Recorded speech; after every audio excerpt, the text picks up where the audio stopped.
This is African American History is American History. Welcome. I'm your host, Harlan Kearsley.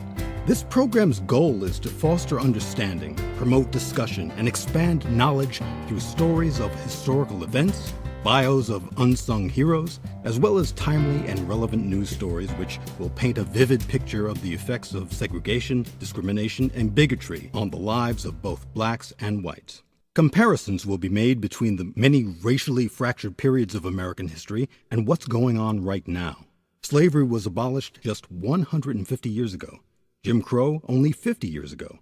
Yet stop and frisk, voter ID, stand your ground, income inequality, and a host of other current problems are proof that their detrimental effects continue to be felt, and that the struggle for equal rights for all must continue. From the Revolutionary War to the wars in Afghanistan and Iraq, there has never been a conflict involving the United States in which African Americans did not participate. In April of 1941, Major General Thomas Holcomb, Commandant of the Marines, said, "Negroes have no right to serve as Marines. If it were a question of having a Marine Corps of 5,000 whites or 250,000 Negroes, I would rather have the whites."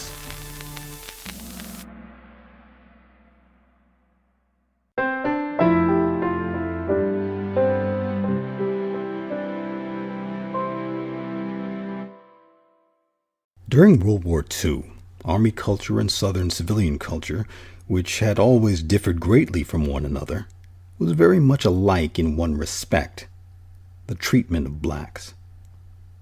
The following is from a letter written by an African American soldier during World War II. In it, he discusses the treatment he's been receiving in the segregated armed forces of the 1940s. It seems that being a colored soldier in the armed forces of the United States means that you don't have any rights at all. Our lives can easily be threatened because of race prejudice and Jim Crow laws. But isn't it true that we're fighting for the same cause as the white man? Isn't it true that we're fighting and dying for democracy? A democracy which is not practiced in the very land we serve. The rights of man, it seems, depends on his color, and we, being colored, gives us no rights whatsoever. Whites are treated as human beings, and we are treated as slaves, regardless of the uniform. It doesn't matter if it's white officers, white soldiers, or white civilians. We are Jim Crowed in everything we do. On this base, we're outnumbered 10 to 1, and it seems we are just living on borrowed time. I just wish something could be done to make us feel as though we had something to fight and die for, instead of feeling as if we're here only to be slaves to the white man. Our morale is low, and it's not likely to rise until something is done about this discrimination. Look, I don't mind being a soldier, just as long as I'm treated like one. Anonymous, January 9th, 1944. My name is Gilbert Cargill. I was born and raised in Cleveland, Ohio.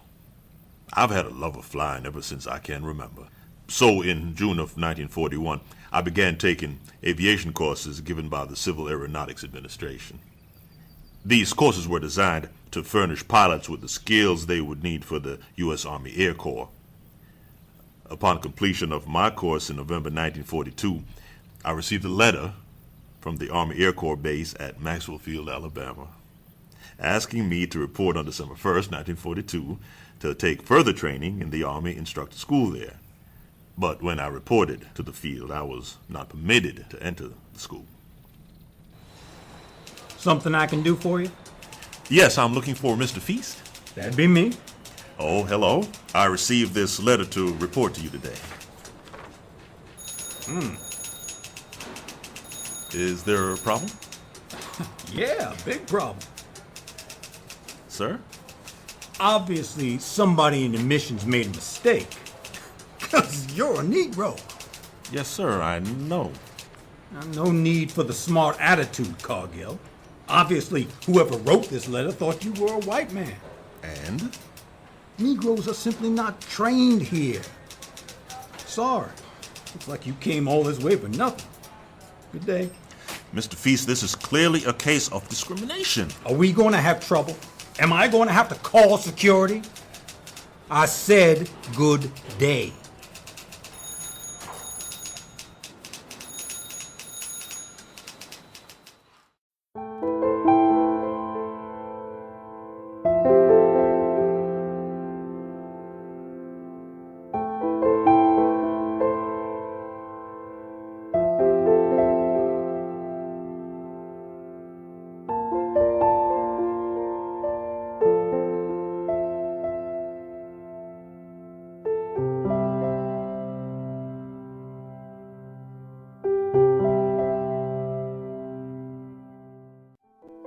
There has been a wealth of historical information gained from the interviews conducted with people who participated in or observed past events. These narratives from seemingly everyday people must be preserved, whether through audio tapes, videotapes, or written works. Because if they're not, one day they will simply disappear forever, and future generations will be the losers.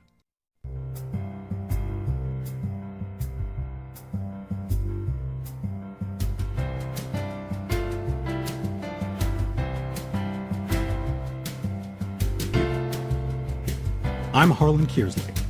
On behalf of everyone here at African American History's American History, thank you for listening. And remember, none of us can truly embrace the future until we first confront the past.